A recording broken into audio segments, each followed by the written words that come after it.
agree with Alan Greenspan, we ought to just eliminate the debt ceiling. Oh, absolutely, we do. The ability of almost every working American to access more credit than they should have been able to masked the underlying fact that lower and middle class incomes were not rising. That's not a tenable strategy. Isn't now the time to eliminate it? Oh, we've been time a long time ago. Let's put aside terrorism. Let's talk only about our own homegrown animals that are patrolling America right now. So it goes down to the simplest thing. Be prepared, be vigilant.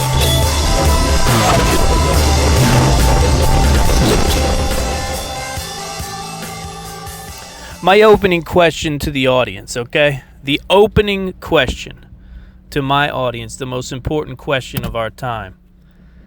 Will the American flag forever stay at half-staff? That's the question. Will the American flag be forever flown at half-staff? And will it be on the back of radical Islam? And will it be the fault, not of these radical, mindless maniacs, but will it be the fault of the weakness that has infiltrated every crack in our society? This weakness to identify a true threat it's gotten to a breaking point. And what you don't realize is that when people start getting killed, mowed 84 at a time by a big giant refrigerator truck driven by a maniac whose moves are being dictated and manipulated by a holy book and a religion.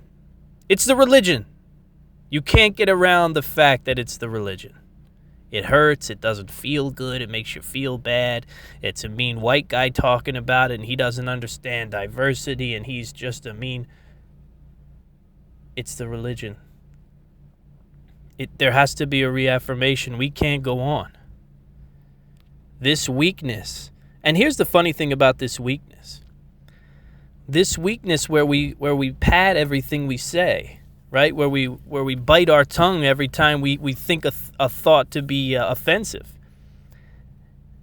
It's more dangerous than actually just spouting the truth, right? It's more dangerous to say, these attackers aren't Muslims. It has nothing to do with Muslims. It has nothing to do with Islam. No. These are just crazy people. That offers the public zero comfort in a situation like this, in a time like this where the American flag is at half-staff every day of the week. Where the world is at war whether you know it or not. Right? There was, the Muslims are... The world is at war, right? We're not waiting for a world war. We're not waiting for domestic terrorism anymore. We're not waiting for this scourge to bleed into the Western society. It's here. It's upon us. And it's driven by a holy book and by a religion. The guy's first name is Muhammad.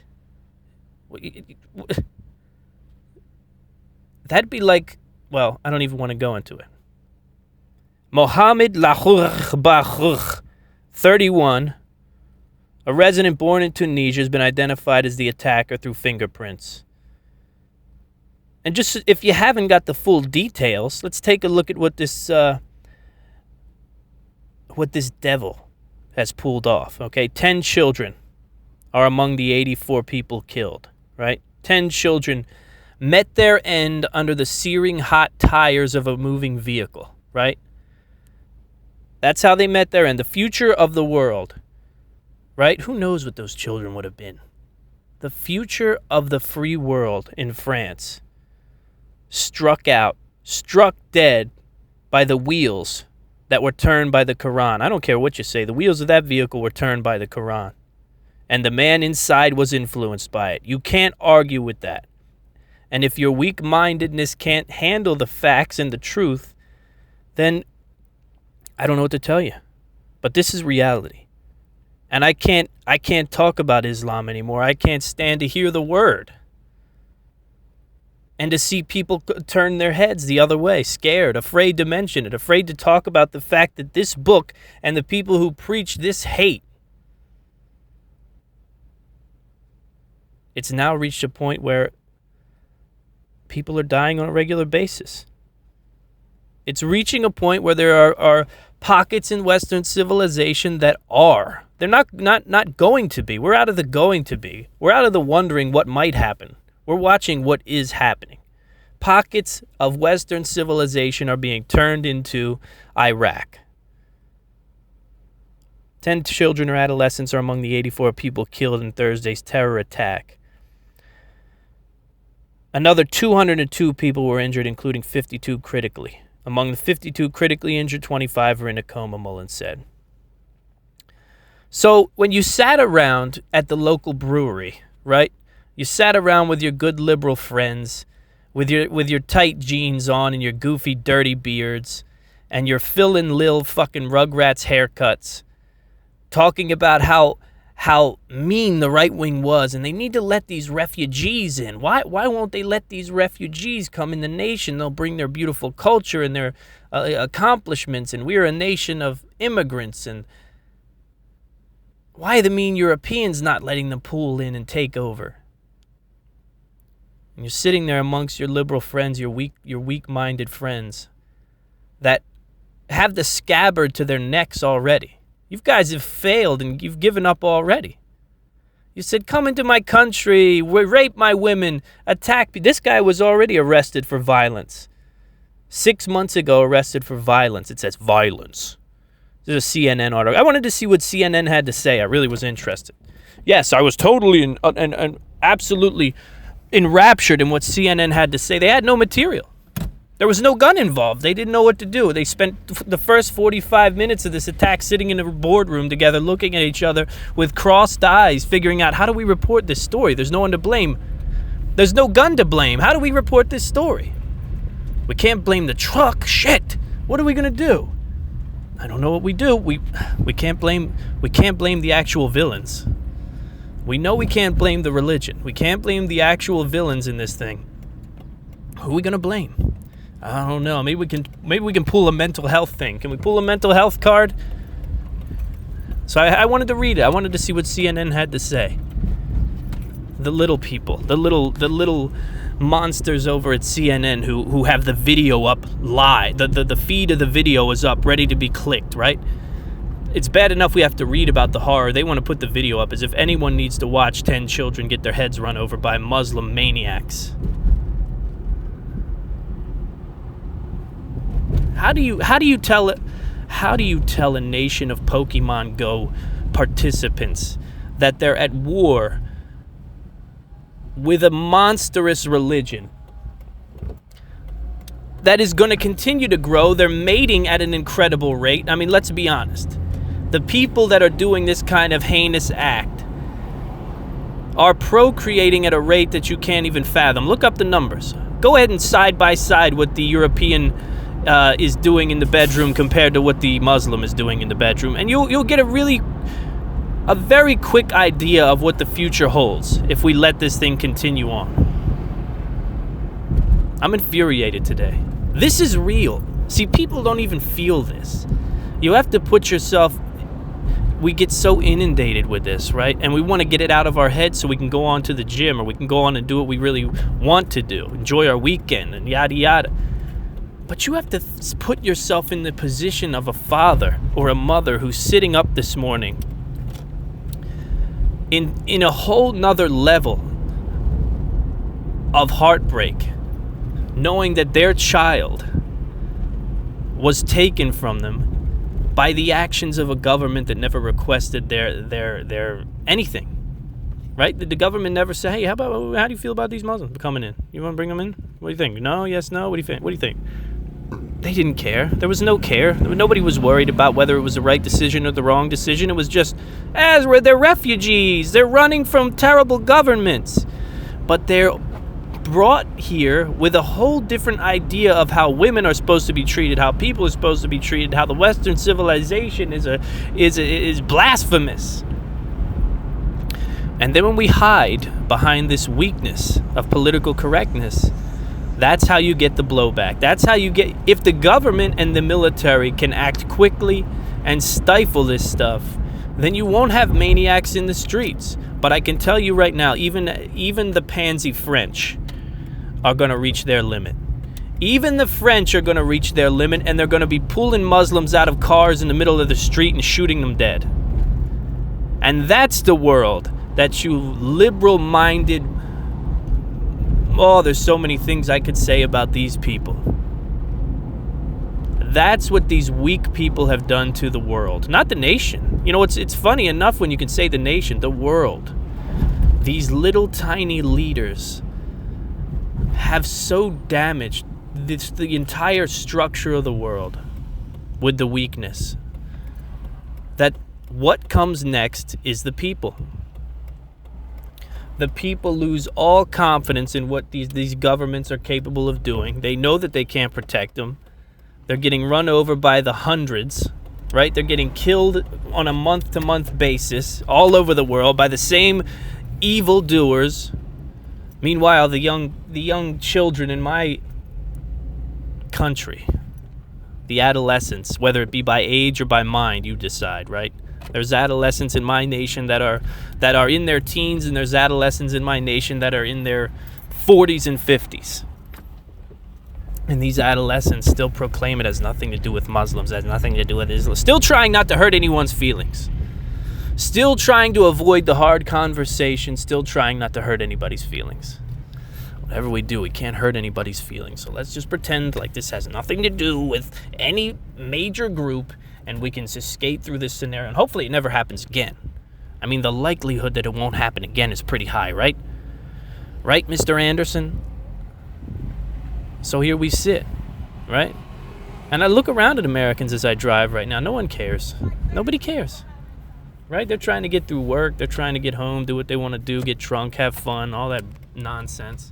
And nobody cares. Nobody cares that 84 people were splattered all over. Or actually, 200 were splattered all over the highway, or whatever it was, the street there, by the Quran. I mean, no matter how you want to look at it, it's by the Quran. Whether there's a population of Muslims that do what they're supposed to do and don't kill people and don't behead and don't... It doesn't matter. It doesn't matter. The weak prime minister now. The prime minister has set up... He set the tone with his words for just exactly what I talked about, the blowback, the repercussions, the damage that's going to come from people in high places leaving this up to... They're just leaving this up to the people. There's no plan. They're not going to address anything. They're not going to fix anything, and here we will sit. Here we will sit. Like nothing we've ever could have imagined happening to the world right around us. Every day in every way. It's unbelievable to me. I need to pull the car over so I can read to you exactly what Prime Minister Francois said. Or whatever the fuck his name is. I don't know what his name is. I think his last name is Valls or something along those lines. Some weak leader, some bum leader who's got no... Here we go, let's see. Let's bring it up right here.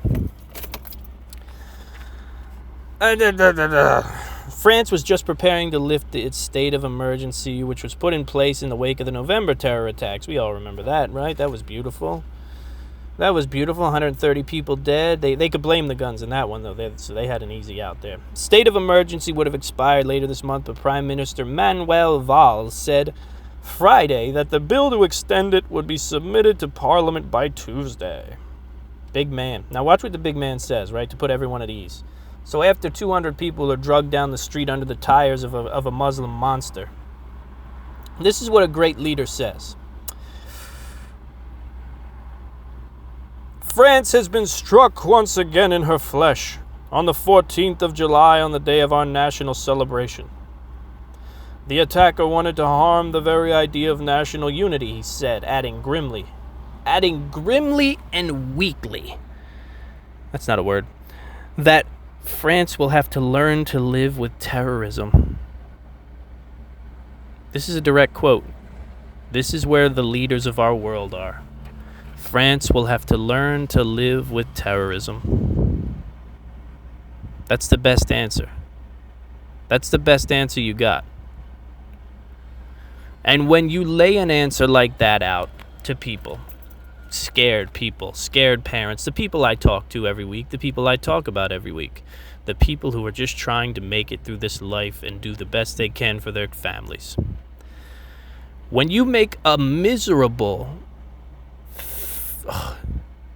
when you make a statement like that to people who are scared, then they go from being scared to being enraged. There's a father sitting on the couch in France right now who looks at Learn to Live with Terrorism and then looks over at his kids playing with blocks in the corner and says, "Oh, you think so, do you? You think we're going to learn to live with this? Well, that's not going to happen, Mr. Valls. We're not going to learn to live with terrorism, no, sir. And if I have to arm myself and head out into these no-go zones all over France, then that's exactly what the hell I'm going to do. Because I'm not raising kids to be chopped up as fodder into this maniac religion. No, they're not going to be cannon fodder for the radical Islams and their message to the world. It's insanity. It's a world war. It's a world war that is currently happening. Our greatest ally in this war, most people call our greatest enemy. Right? Vladimir Putin is a absolute criminal monster. But he's our greatest ally right now. And together we should create a flank, the length and the breadth of the Middle East, and we should fire ammunition until there's not a single one of these creatures left. And we should dig holes deep enough that they can't dig away. And we should build structures and walls high enough they can never get over them until they're all trapped like little scared farm animals. And that's the end. And that's the end. And we should set the tone that the Muslim religion has great things written within the pages of the books of the Quran and the Hadith. And we should also set a tone that those things should be and will be freely and expressed across the nation, within mosques all over America. And we should also make it very clear that if the hatred and the violence begins to erupt from these mosques and from these notations within the Quran, that the crackdown will be severe. And unfortunately, it will be oppressive in the beginning. But then people will just have to learn to worship the Muslim religion in complete and total peace. And is that too much to ask? Is it too much to ask that we remove the things from the holy book that tell them to cut the heads off people, that tell them to enslave women? What's the big deal? Matter of fact, if they keep the book the way it is, that's fine, but we need the preachers to become solidified, right? There needs to be solidarity here. Or your other option is the men of these nations are going to start killing people, right?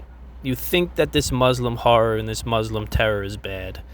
But when you start seeing mosques going up in flames and people being pulled from convenience stores and murdered just because of the way they look, whether they're Muslims or not, this weakness is what's going to trigger something like that. A leader of a nation, a leader of a whole entire nation, like France, with a history that is remarkable, right?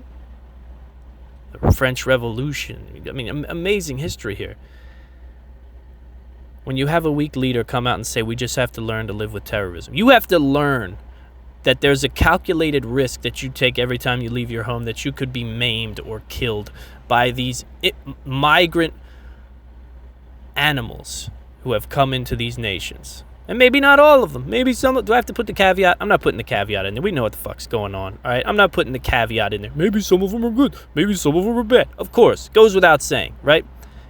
The issue is there's enough bad that there's somebody running over 200 people with a refrigerated truck in the middle of the day. Just, something to do. Something to do to give praise to Allah. Stop with the weakness, or you'll see the whole world on fire, and it won't be at the hands of the villains. Okay? You'll see the world on fire, and it'll be by the hands of a free man. It'll be by the hands of a man who was brought to his knees by weakness, by the weakness of his leadership in the world. A man who decides to take matters into his own hands to protect his family. That's what you're going to see if you keep this nonsense up. Because people aren't going to be killed like this. It's not going to happen. I can promise you. People are going to start to snap. It doesn't matter how many tweets. Doesn't matter how many hashtags. It doesn't matter how many Instagram photos you post. There are people who are just trying to do the right thing and live a happy life. And they can't do it with this religion. They can't do it. So never again do I want to have to do a show like this about 202 people injured, 84 people killed, 10 children run down by this filth. By the filth that comes out of this book.